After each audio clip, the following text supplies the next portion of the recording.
நாங்கள் ஜாலியாக சென்னைக்கு கிளம்பிட்டோம். சென்னைக்கு எதுக்குன்னா, வெக்கேஷன் விட்டாச்சு பசங்களுக்கெல்லாம். அண்ணனை பார்க்கறதுக்காக அண்ணியும் பசங்களும் ஊருக்கு கிளம்பிட்டாங்க. ஸோ அதனால தான் ஏர்போர்ட்டில் ட்ராப் பண்ணுறதுக்காக நாங்கள் வந்து காலையில் 11:45 போல் நாங்கள் ஸ்டார்ட் பண்ணோம்.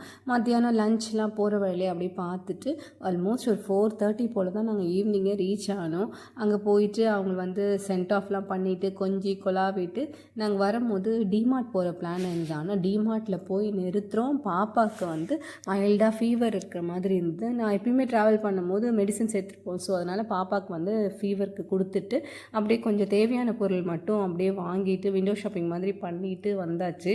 ஆனால் பார்க்கும்போது அவ்வளோ ஆசையாக இருக்குது வாங்கணும் அப்படின்னு சொல்லிட்டு அப்புறம் வர வழியில் வைகை ஹோட்டலில் நிறுத்தி சாப்பிட்டுட்டு பாப்பாவுக்கு நான் இட்லி எடுத்துகிட்டு போயிருந்தேன். அதையும் ஊட்டிட்டு பாப்பா நாங்களும் சாப்பிட்டுட்டு வந்தோம். இந்த வைகை ஹோட்டல் நீங்கள் ஏர்லி மார்னிங் 3 மணி 4 மணி போனீங்கனாலும் இதே நான்வெஜ்லாம் வெரைட்டிஸ் கிடைக்கும். ட்ரை பண்ணி பாருங்கள். பைபாஸ் ரோட்டில் இருக்குது. பாய்.